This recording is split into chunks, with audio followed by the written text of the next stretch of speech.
Welcome to The Explainer. Today, we're not just talking about psychological control, we're taking it apart piece by piece, and more importantly, we're building a playbook so you can fight back. So, let's just start with a question. Have you ever been told you're imagining things? Or that you're just being too sensitive? These phrases might sound small, maybe even harmless, but they can be the very first moves in a really dangerous, manipulative game. The term PUA, pickup artist, it started out in this really niche dating world, but it didn't stay there. Oh no, it kind of mutated.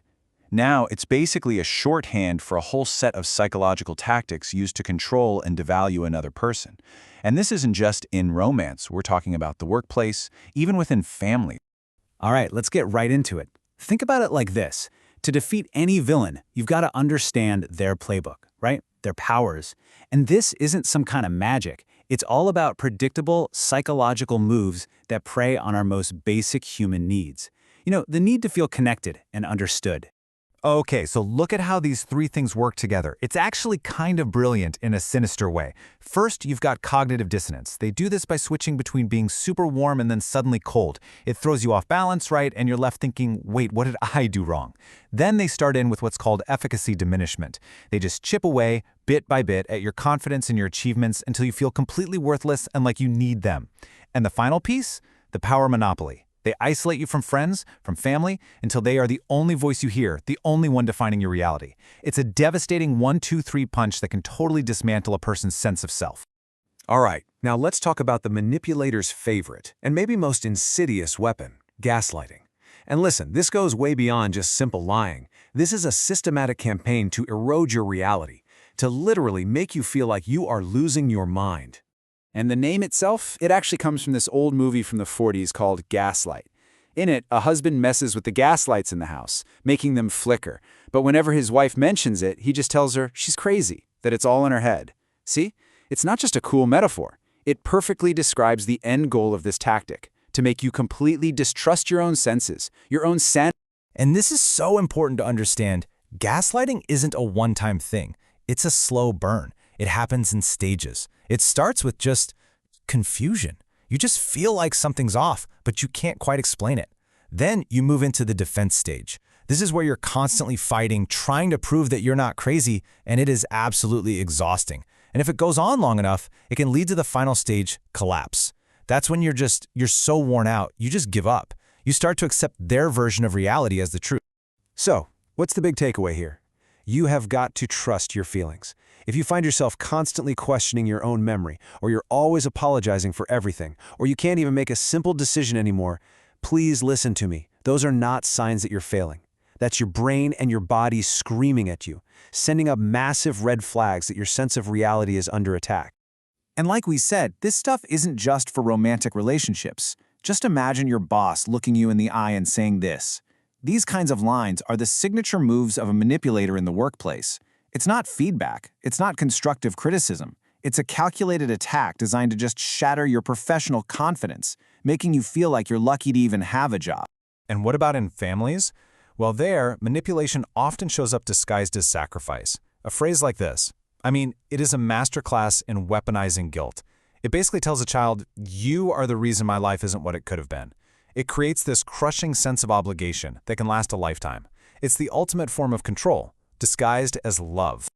So this probably brings up the question that everyone on the outside asks. Well, why don't they just leave? And man, if only it were that simple. The answer is that it's not about logic at this point. It's about a really powerful psychological trap that's been set. It's a phenomenon that psychologists call traumatic bonding, and from the outside, it makes zero sense. But for the person in it, the connection feels incredibly strong. See, the bond gets forged in that crazy, unpredictable cycle of meanness followed by sudden kindness, and that push-pull creates this intense, almost addiction-like connection. Yeah, the best way to think about it is like playing a slot machine. You pull the lever over and over and get nothing, nothing, nothing. But then, bam, you get a small win. In the relationship, that win is a rare moment of kindness or an apology. It's a little glimpse of the person you thought they were. And that triggers a huge dopamine rush in your brain. It's a literal physical addiction to the hope that things will get better. And that makes it almost impossible to just walk away. But here's the most important part. You are not powerless. Just understanding what's happening. That's the first huge step. So now, let's get practical. Let's start building the toolkits you need to fight back. Okay, think of these as the 4 cornerstones of your defense. First up, boundary setting. This is just about defining your limits and learning to say no without feeling guilty about it. It's self-care, not selfishness. Second, self-awareness. That little voice in your gut, that's not paranoia, it's data. You have to listen to it. Third, joint decision-making. This is huge. You break their power by bringing someone else in, a friend, a therapist, HR. You break their information monopoly. And finally, if you need to, there's no contact. Sometimes the only winning move is to completely remove them from your life. So, what do you actually say in the moment? Let's say they hit you with something vague like you're being unprofessional.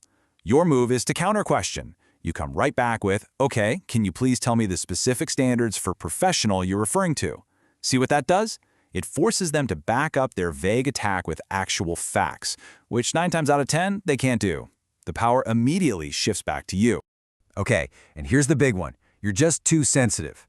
The absolute worst thing you can do is try to defend why you feel the way you do. Don't take the bait. Instead, you pivot to a boundary. You say something like, "This is how I feel, and I don't have to justify it." Your feelings are your feelings. They are valid. Full stop.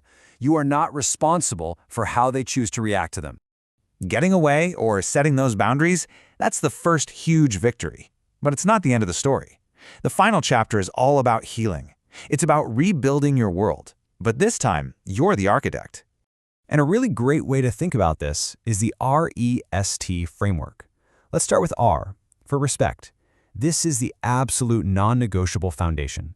You have to ask yourself, does this person treat me like a dignified human being? Do they respect my opinions and my choices, even when they don't agree? Then comes E, for equality.